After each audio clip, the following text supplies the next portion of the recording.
Hey guys, Joe here. Welcome back to the couch. And in today's video, we are actually taking a look at a review sample that I was sent by a company called Olight. Yes, Olight, who makes weapon-mounted light systems. They reached out to me because of you guys. You guys have said, hey, we're going to subscribe to Joe's channel because we like the shorts he does. And, well, companies have noticed and they've reached out because they want me to take a look at some of their stuff. I really appreciate that, so keep on hitting that little red button like it was your best enemy. We don't like English here. Anyways, Olight has been around for a little bit, since 2008, I believe, and they've been making weapon-mounted lights for pistols, shotguns, rifles, etc. for all of that time. Well, this is their new version called the PL3 Valkyrie. It has a 1300 max lumens and a throw of 225 meters at 1300 lumens. It's pretty interesting. We're going to take a look at it. In the interest of full disclosure, Olight sent this to me for review. They did not pay me for my review. They did not pay me for my opinions. They aren't even looking at this video before it goes live. They had no control over anything other than saying, hey, would you like to check it out? And me saying, sure. So let's go ahead and take a look at it. I already have it out of the package, so we can take a look at it externally. I'm sure you've seen their recent ad campaign. If you're seeing this after the 23rd, when I was told I can upload this, and you will have seen the PL3 Valkyrie was heavily featured because this is their newest iteration of the weapon-mounted light system with some improvements that are similar to a couple of their competitors that make this thing pretty damn interesting, or at least worth checking out, especially if you're on a budget. Let's go ahead and take a look at the box. One thing you'll note right away is this is not a rechargeable light. That is fine. Using CR123 batteries is fine. You get plenty of life out of them, and they're cheap and easy to replace. You get max power out of a barrel battery compared to a rechargeable battery, which will slowly trickle down and shut off. That's why to get the max lumens, you need barrel batteries. Inside the form-fitting little box, you do have a couple of Allen keys and another insert, which goes in here. This is for mounting this firearm onto a Glock and a more, did I say firearm? Mounting it to a Glock with a more secure method, because the standard pick rail is a slightly different size from the Glock accessory rail, and you need to swap that out if you don't want the light to go boink boink. And that's for any manufacturer. Glock accessory rail, Picatinny 1913 style rail, completely different even though they look the same. Inside here, you do get your owner's manual, user manual, and then your warnings and a little quick readme to show you how to use it.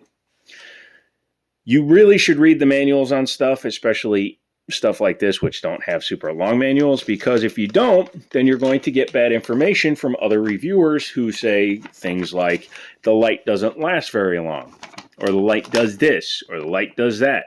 Well, here's the deal, guys. Clearly, in the very first table, table 1, it shows you the length of time you can expect from each brightness setting. LEDs can get very hot. Some of them will auto dim. Some of them will only run at full power for a certain amount of time. This one is designed to run at a certain lumen for a certain amount of time and then dim down, because number one, if you can't get something done in the initial amount of time, you don't need full brightness for another 2, 3, 4 hours. So taking a look at the table, you get the full 1300 lumens for about a minute and a half, 90 seconds. When you go into a room, you do that, you double click it to the high setting, you get max settings. It will then drop down to 35%, which is like 420 lumens, 400 lumens, and that will give you a pretty good light source for a little bit longer, for over an hour. At 82 minutes of constant use, it's going to drop down to 15%. Yes, that's about 200 lumens, but that's after over an hour, so be prepared for that, but it's not unreasonable. If you just leave it at 200 lumens, which is plenty bright, so that's 200 lumens right there. And you can definitely see plenty at 200 lumens, despite what people say. But you can get over 4.5 hours at 200 lumens. Now that we're done looking at that guy, let's do that to it and take a look at the unit itself. It has double toggles on each side. There we go. Love it when the autofocus doesn't want to work. And it also has a quick release that is slightly different from the old school quick disconnect system that the other ones tended to have like the PL2 and the PL1. So this is actually a lot easier to use. For our example today, we're going to be using my Smith & Wesson M&P 9 first gen because it has a standard 1913 pick rail. And to show you, to make it even easier to mount this, the adjustment system here is actually, stop turning it on, but you can see it's very easy to adjust it because if your rails are forward or aft, it makes it easier to get them into a position where you can then move the light back and forth for adjustment. So if you wanted to do it here, then you do that, you can get the light out a little bit further away from your finger, and then you can easily hit it. Epilepsy warning, just kind of a trigger warning. I'm about to strobe. So it does have a lot of settings that are convenient to use. And once you get used to it, you can run them pretty easily. Tightening it down is super easy, even though it has an included Allen key. If you're really good with your fingers, ladies, you can actually tighten it down so that it's secured without having to worry about that.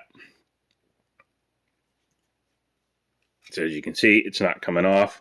Obviously, if you use the Allen key, you can ensure that it stays on there, especially if this is your EDC and it's something where you're going to leave the light on it permanently, then you would want to secure it a little bit tighter just to guarantee it doesn't come off. So at 200 lumens, that's what the light looks like. For a comparison's sake, and yes, I am doing a comparison because this is my review, I do have a Streamlight TLR7. So that is at its max setting. That is the Olight at 200 lumens. So you can see, even though it looks like it is a big difference, it's not that big a difference when you're in complete darkness. And then if you go full settings, there you go. So this is about 800 lumens. This is at a full 1300. You can see how much brighter the light is on the sofa wall or the sofa cushion. As a final, here is a Surefire X300 Ultra. And here is the Olight. As you can see, the Olight has a bigger pattern, and in fact, it can actually wash out the Surefire. Again, after 90 seconds, the Olight will start to drop in lumens, but it's not to a level that makes it unusable, despite what some other reviewers had said. Don't believe the hype.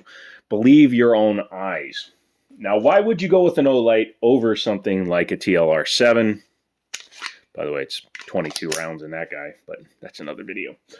Or the Surefire X300. Well, the Olights can be had for right now, especially on sale, for less than $100.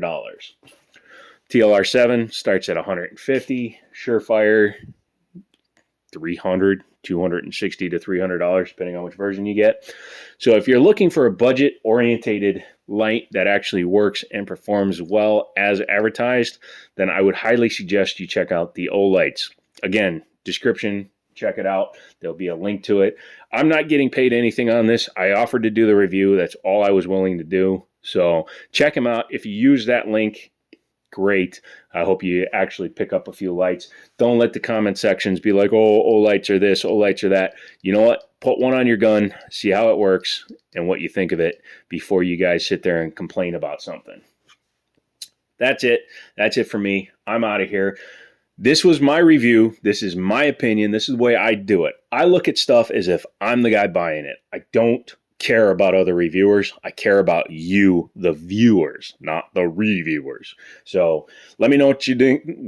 Let me know what you think down below. Let me know if you have a PL1 or a PL2, what you think of it, if you have the last generation Valkyrie Mini, etc., what you think of them and how well they've worked for you over time. So come on back for another video.